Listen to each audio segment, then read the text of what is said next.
नमस्कार साथियों, जनता first news में आप सभी का स्वागत है। बता दें कि आज गौ सम्मान आवाहन अभियान अंतर्गत खादी भंडार लहरियासराय में एक सत्संग कार्यशाला का आयोजन किया गया। नंदी बाबा के अध्यक्षता में इस कार्यक्रम का आयोजन किया गया। संचालक अजित कुमार मिश्र ने विषय प्रवेश कराते हुए कहा कि इस अभियान का मुख्य उद्देश्य गौ माता की सुरक्षा और सम्मान तथा जैविक खेती के प्रति जागरूकता लाना है। इस अवसर पर डॉक्टर विद्यानाथ झा, डॉक्टर वंदना झा, श्री वसुंधरा देवी, विजय कुमार झा, कृष्ण कुमार सिंह आदि गणमान्य मौजूद हुए। बैठक में सर्वसम्मति से निर्णय लिया गया कि सरकार गौ माता को राष्ट्रीय माता के पद पर विराजमान करे। अब बिना विलंब, चूंकि हम लोग कार्यक्रम में अपने निर्धारित समय से थोड़ा विलंब चल रहे हैं, तो अब हम लोग सबसे पहले जो आईआईटीएन भी हैं और पूरा जीवन इनका समर्पित है, रविशंकर जी हमारे बीच में पधारे हैं। हम आपका भी स्वागत करते हैं।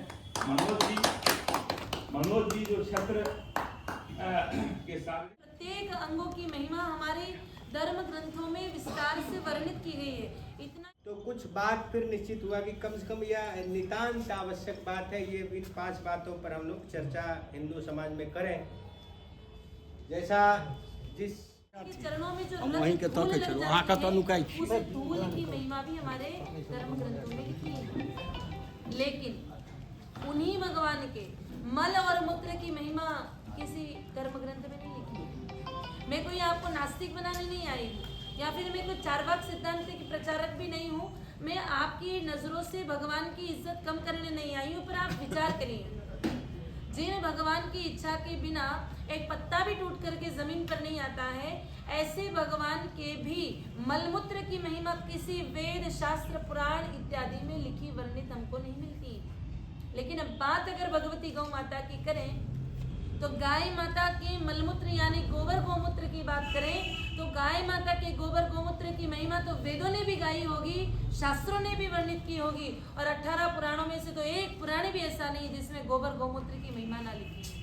तो जिसका मलमूत्र इतना पूजनीय है वो भगवती गौ माता कितनी पूजनीय है। तो जब गौ माता इतनी हमारे लिए पूजनीय, रक्षा के लिए ही प्रभु इस धरती पर निराकार रूप का त्याग करके निराकार आकार साकार रूप लेकर के पधारते हैं।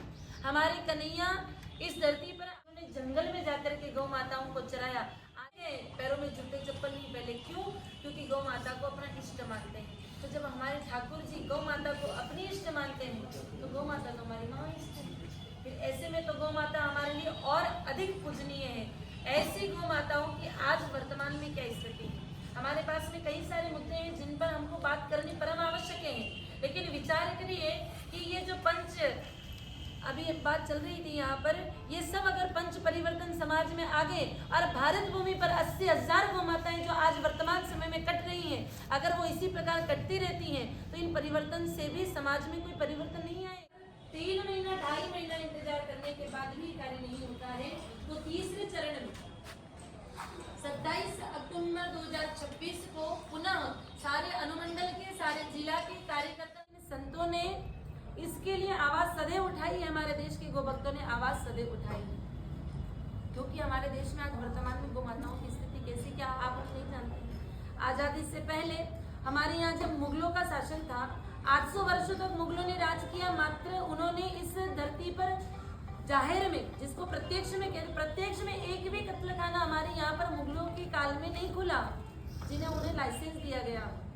800 सालों बाद जब अंग्रेज गए, मुगल गए और अंग्रेज आए, तो अंग्रेजों के सानिध्य में जब उन्होंने 200 सालों तक यहाँ राज किया, मात्र 300 कत्लखाने जिन्हें उन्होंने लाइसेंस दिया। और जब अंग्रेज गए